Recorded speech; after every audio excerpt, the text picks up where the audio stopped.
बच्चे जो हैं जो न्यूली वाइड्स हैं या जिनकी शादी होने वाली है, अगर आप उनके लिए कोई नसीहत फरमा दें। उन्हें सबसे पहले ये समझना चाहिए कि शादी क्या चीज़ है। हमारे यहाँ यही ख्याल किया जाता है कि शादी या निकाह ये असल में जिनसी जबिल्लत के इजहार को कानून के दायरे में लाना है। ऐसा नहीं है। ये अल्लाह ताला की बहुत बड़ी स्कीम है जिसमें आप शरीक होते हैं, और वो इंसानी नस्ल के बका की स्कीम है। बच्चे पैदा करने हैं, उनकी परवरिश करनी है, तरबियत करनी है। ये सही है कि उसके लिए अल्लाह ने इंसान के अंदर बड़ा कवि दाइया भी रखा है, अर्ज रखा है, वरना तो बार बन जाता है इंसान के लिए। तो इस ज़िम्मेदारी को समझ कर निकाह करना चाहिए।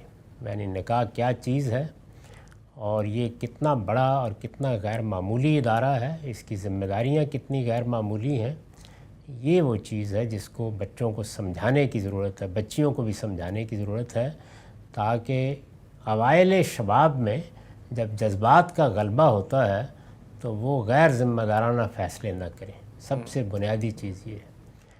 और दूसरी बड़ी चीज़ ये है कि ये बात उनके समझने की भी है और हमारे समझाने की भी है कि इस रिश्ते को, यानी ये निकाह का रिश्ता जिसमें एक मर्द और औरत ये फ़ैसला करते हैं कि वो ज़िंदगी भर इकट्ठे रहेंगे, बच्चे होंगे तो उनको माँ और बाप के रिश्ते देंगे, एक पाकीज़ा माहौल और गिराना फराहम करेंगे, इसकी बुनियाद जिस चीज़ पर रखी गई है वो इफ़्फ़त है, पाक दामनी। इसीलिए कुरान मजीद ने इसको शर्त बना दिया है। ये बता दिया है कि कोई बदकार आदमी ये तसव्वुर भी ना करे कि वो किसी पाकदामन ख़ातून से, इसी तरह कोई पाकदामन ख़ातून या कोई और इस तरह की ख़ातून, वो ये तसव्वुर भी ना करे कि वो किसी बदकार से शादी करेगी। यानी इसको हराम करार दे दिया गया है। वह हुर्रिम ज़ालिका अलल मोमिनीन।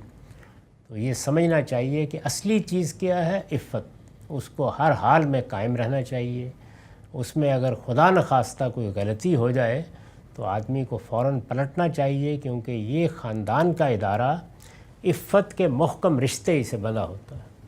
इसमें जितनी पाकीज़गी होगी, जितनी वफ़ादारी होगी, जितना इंसान इसके तकाज़ों को पूरा करने के मामले में इसार करेगा, उतना ही ज़्यादा उसको दुनिया और आखिरत में इसका नफ़ा हासिल होगा।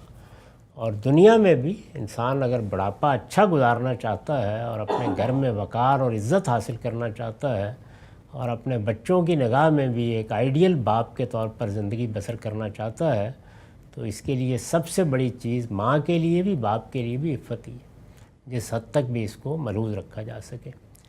और तीसरी और आखिरी चीज़ जिसकी नसीहत करनी चाहिए वो ये है कि जब आप दूसरे इंसानों के साथ मिल के रहते हैं, यहाँ एक मर्द औरत हैं, बाद में बच्चे भी होंगे, फिर ज़ाहिर है कि ख़ानदान के दूसरे अफराद भी हैं, इसी तरह से कहीं कारोबार करें, कोई कंपनी बनाएं, तो जहाँ भी हो वहाँ पर कसर व इनकिसार के बगैर नहीं जिया जा सकता। यानी आप कुछ छोड़ते हैं, कुछ लेते हैं, कुछ देते हैं।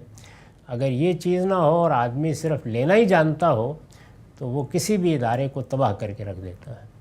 तो ये हो नहीं सकता उस वक्त तक जब तक कि हम ये ना जानें कि एक नज़म के साथ चलना है।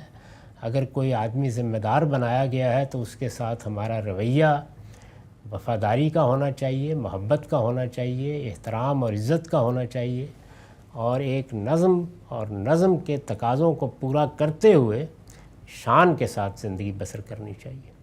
ये बातें हैं जो बताने की ज़रूरत है और ये बहुत अच्छे तरीके से लोगों को बतानी भी चाहिए।